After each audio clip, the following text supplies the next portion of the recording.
PlayStation Access Controller Hands-on Preview.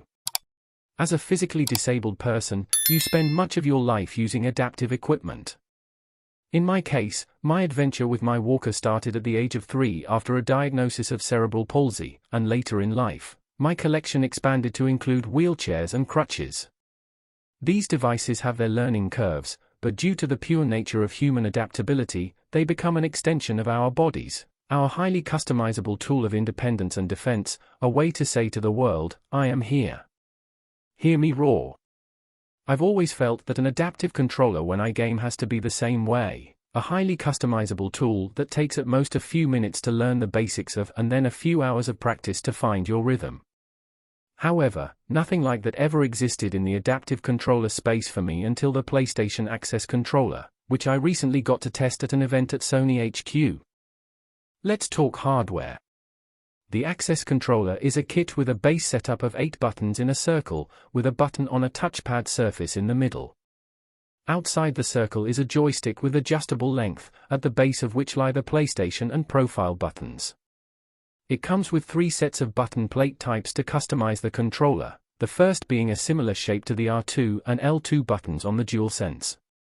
The second is a longer version of the base plates vertically, giving you more surface area to push your buttons, and the third plate type is horizontally longer, covering 2 button spaces. The first button type gives you a higher area to place your button labels in, which makes them a lot easier to see while also giving you a soft bouncy surface to hit multiple times if you need to, such as in combat in God of War.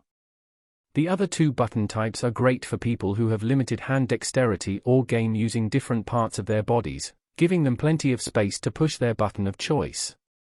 The kit also comes with 3 joystick types that range from the basic DualSense joystick up to one that's similar to the arcade sticks, from fight game pads. I love removing the button plates. It reminds me of customizable keyboards, just without the need for tools. You can easily replace each button with a light push at the bottom and pull, as each button is magnetized and snaps on a new plate with ease. The controller also comes with rubber labels for each button that you can remove and adjust depending on your remapping preference. That same ease also extends to the joystick, which you can replace with a pull. The controller can also be mounted almost anywhere for ease of use, which is excellent for wheelchair trays or people who need the controller to be held up. It also has 4 ports for third-party switches and buttons. The real magic happens on the PS5. When you set up your Access Controller on the PS5, you can create up to 30 profiles, similar to the DualSense Edge. Inside the profile, you'll be asked what orientation the controller is in. You can turn it in the direction you like and then map your buttons however you want. The profile button at the base of the joystick lets you switch between profiles, letting you set up multiple distinct control schemes including joystick dead zones. The Access Controller offers new features that have never been on a PlayStation controller before, including the ability to map 2 button functions to 1 button, and the ability to tell the controller to hold down a particular button when you press it. Combos can be extremely tedious at best and incredibly painful at worst when you're gaming with dexterity issues. On a regular DualSense, if the combo is reachable, I often find myself moving my left hand over to the other side of the controller, stretching my fingers trying to hit every button at the right moment. The Access Controller eliminates this problem by allowing you to map 2 actions to 1 button of your choice in the profile section with the assigned simultaneous press menu. In that same vein, you can make a button toggleable simply by switching on the button toggle option in the profile menu. These functions are great for when you need to aim and shoot or hold a button to accelerate your car in a race.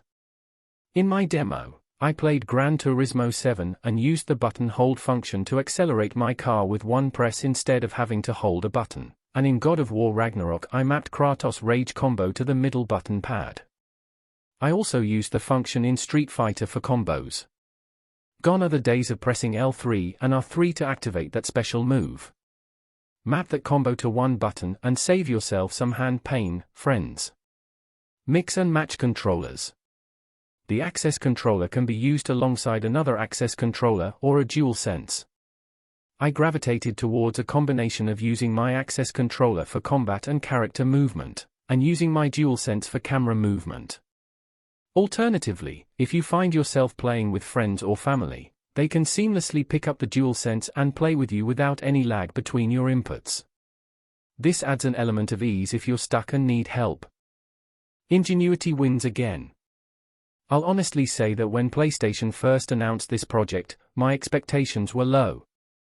I was expecting a price gouge and 5 million accessories, sold separately, to go with a basic base with maybe 2 to 3 ways to customize the controller and its buttons on its own, with third-party accessories doing most of the work. Instead, I'm happy to say that the Access controller exceeded those expectations, from the thoughtfulness of the design of the hardware to the crucial understanding of allowing friends and family to pick up the controller to play with you. You can tell that PlayStation created this controller with a genuine willingness to understand how we as physically disabled people game, and what the most ergonomic way to do that is. Accessibility isn't a one-size-fits-all solution, and not everything works well for everyone. Still, I believe that if we continue to include disabled people in conversations and really listen and take to heart what they have to say, the future of accessibility can continue to improve. If you have problems with hand dexterity or motor issues, I encourage you to try this controller and see if it works for you. Go forth and conquer with determination, with one hand or two, with friends and family, and everything in between. Tell those virtual lands I am here, hear me roar.